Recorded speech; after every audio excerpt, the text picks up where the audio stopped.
Hello everyone, welcome to exam Taiyari by Soni Singh.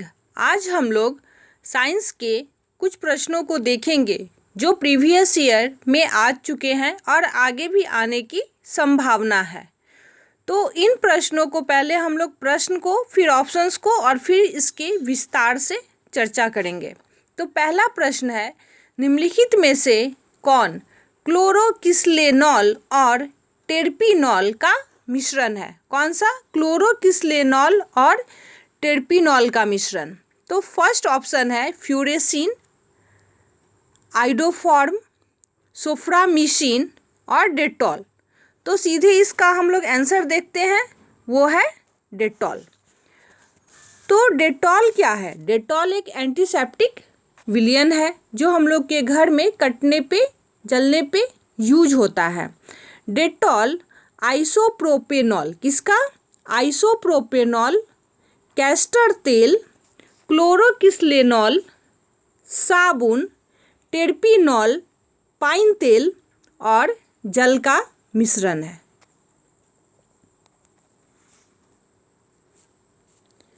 अब हम लोग देखते हैं कि जो जो ऑप्शंस दिया हुआ है उसके बारे में चर्चा करते हैं। तो सबसे पहला है फ्यूरेसिन। सबसे पहला क्या है? फ्यूरेसिन। तो फ्यूरेसिन नाइट्रोफुराजोन से बना होता है। किससे बना होता है? नाइट्रोफुराजोन से, जो कि नाइट्रोफुरॉन यौगिक है, एक प्रकार का क्या है? यौगिक है। फ्यूरेसिन का यूज रोगाणुरोधी गुणों के लिए किया जाता है, मतलब इसमें रोग प्रतिरोधक क्षमता होती है, इसलिए हम लोग फ्यूरेसिन का यूज कटने जलने पे करते हैं। नेक्स्ट है आइडोफॉर्म। क्या है? आइडोफॉर्म। आइडोफॉर्म का रासायनिक नाम ट्राईआइडोमीथेन है। क्या है? ट्राईआइडोमीथेन। और पहले इसका यूज एक एंटीसेप्टिक के रूप में किया जाता था। एंटीसेप्टिक गुण आयोडीन की मुक्त अवस्था के कारण आती है। हम लोग देखते हैं कि घरों में जब अचार बनाया जाता है तो उन अचारों में आयोडीन, नमक का यूज किया जाता है अत्यधिक मात्रा में। नमक के यूज के कारण जो अचार हैं उनमें फंगस नहीं लगता है और सालों साल ये अचार हमारे डब्बे में सुरक्षित रहते हैं।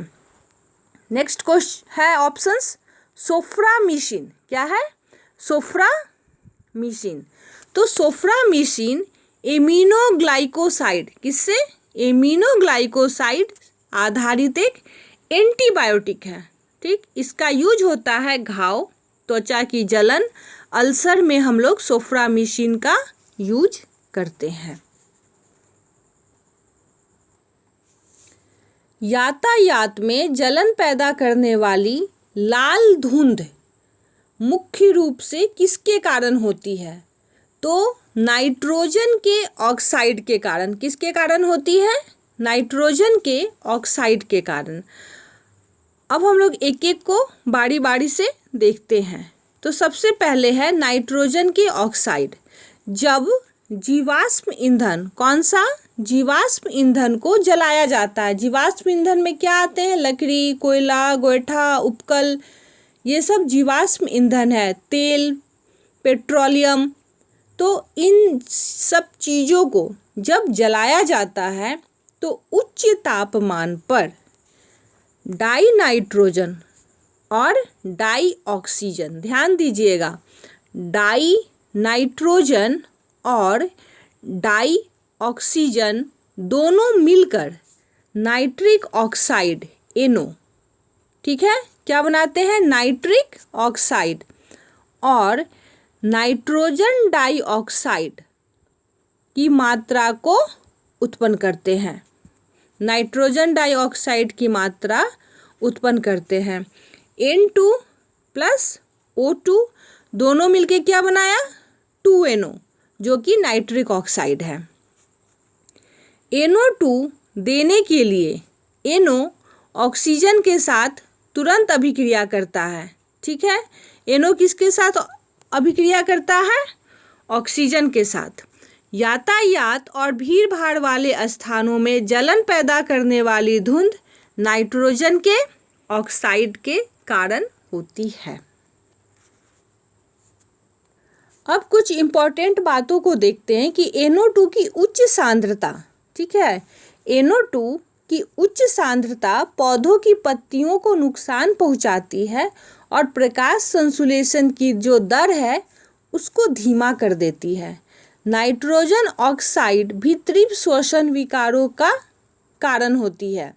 अब सल्फर के ऑक्साइड, ठीक है, सल्फर के ऑक्साइड वे मनुष्य में श्वसन रोग जो खान वगैरह में काम करते हैं, खदान जिसको बोलते हैं, उनमें श्वसन रोग हो जाता है, जैसे अस्थमा, ब्रोंकाइटिस, वात स्फीति का कारण क्या है?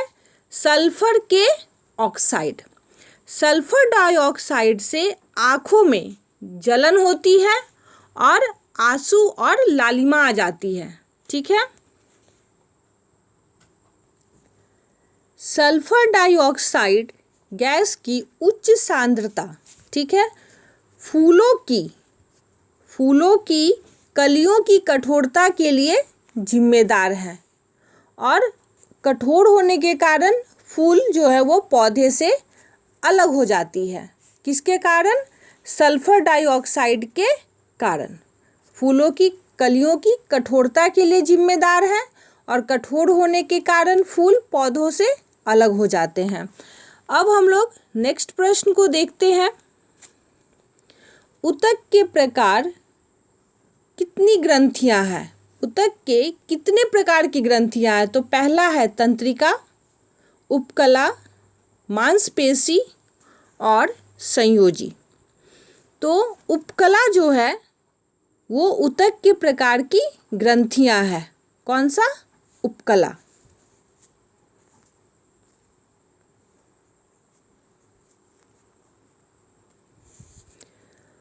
उपकला प्रकार के ऊतक ग्रंथियां बनाते हैं। क्या बनाते हैं? ग्रंथियां। ये ग्रंथियां स्रावी उपकला कोशिकाओं का एक संगठित संग्रह है। अधिकांश ग्रंथियां विकास के दौरान उपकला कोशिकाओं के प्रसार द्वारा बनाई जाती है। किसके प्रसार द्वारा? उपकला कोशिकाओं के प्रसार के द्वारा अधिकांश ग्रंथियां का विकास होता है या बनाई जाती है।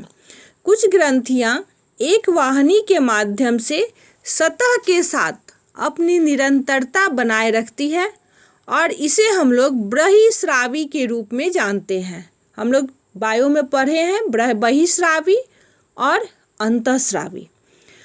तो बहिस्रावी किसे कहते हैं?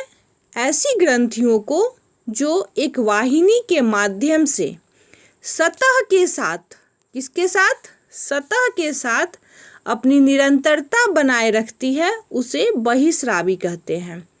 ऐसी ग्रंथियां जो सतह के साथ सीधी निरंतरता को खो देती है, मतलब जो सीधे सीधे नहीं रहती है, उनके नलिकाएं विकास के दौरान खराब हो जाती है। इन ग्रंथियों को अंतःस्रावी ग्रंथियां कहते हैं, ठीक है, अंदर की तरफ अंतःस्रावी ग्रंथियां। उपकला शरीर की सतहों को आवरण मतलब क्या?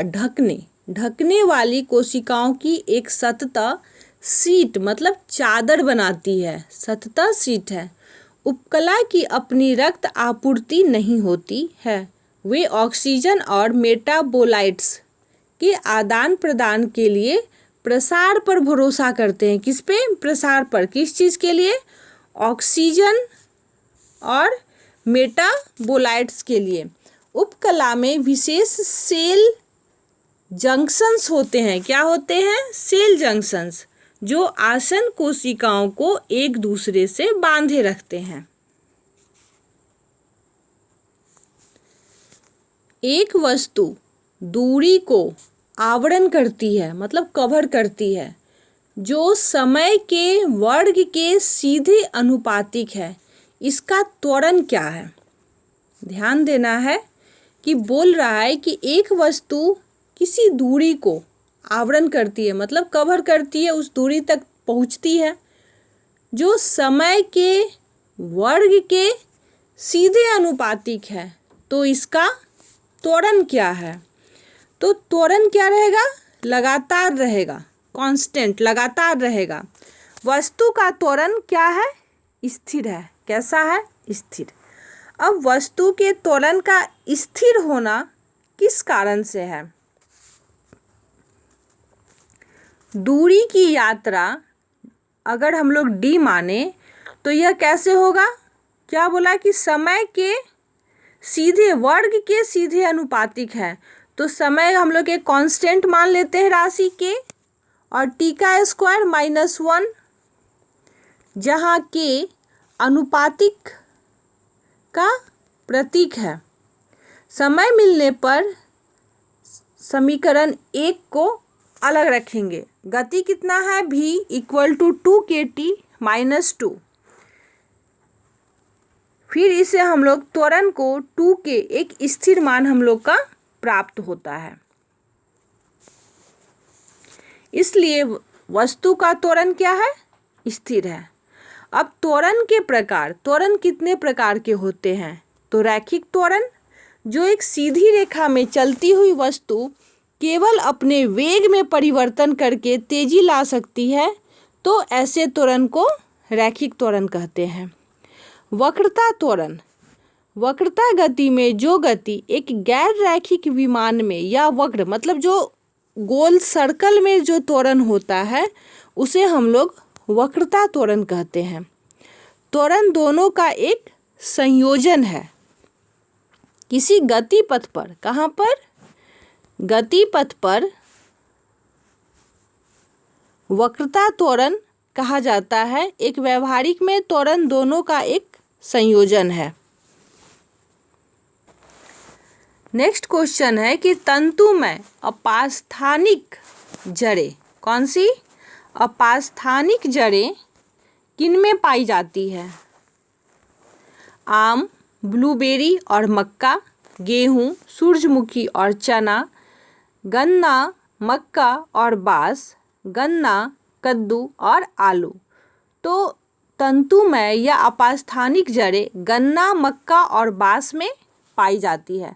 अब हम लोग इसको विस्तार से देखते हैं।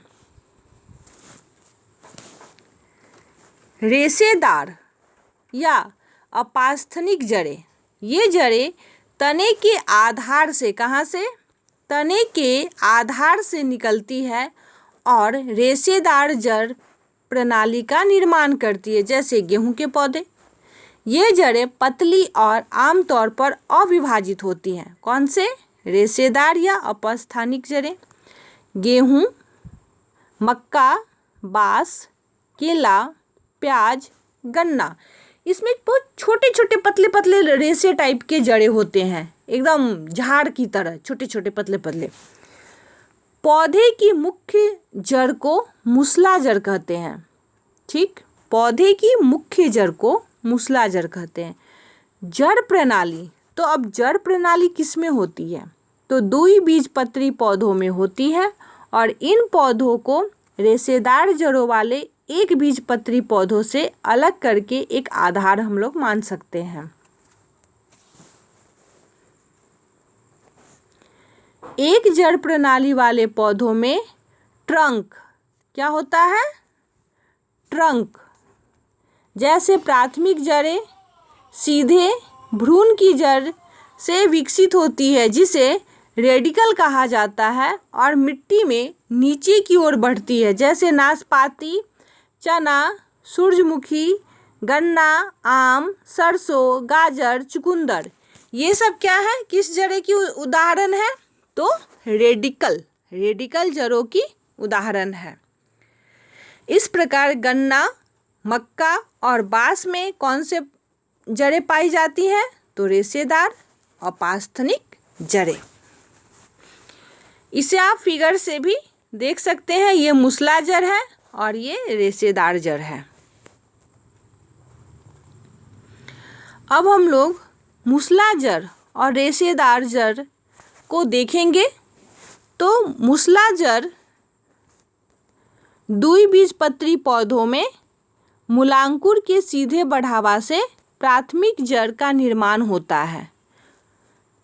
यह कई स्तरों की पार्श्व जड़ों को धारण करती है जिन्हें द्वितीयक, तृतीयक आदि जड़ कहा जाता है। प्राथमिक जड़ें और उनकी शाखाएं मुसल जड़ प्रणाली का निर्माण करती है, जैसे सरसों। नेक्स्ट है, एक बीजपत्री पौधों में प्राथमिक जड़ अल्पकालिक होती है और बड़ी संख्या में जड़ों द्वारा प्रतिस्थापित की जाती है। ये जड़ें तने के आधार से निकलती है और रेशेदार जड़ प्रणाली का निर्माण करती है, जैसे कि गेहूं का पौधा। ठीक है, इसी के साथ मैं अपने वीडियो को समाप्त करती हूँ। उम्मीद करती हूँ कि आप लोगों को वीडियो पसंद आया होगा। अगर पसंद आए तो लाइक, शेयर, सब्सक्राइब कीजिए मोटिवेशन के लिए। मिलते हैं नेक्स्ट वीडियो में, तब तक के लिए नमस्कार।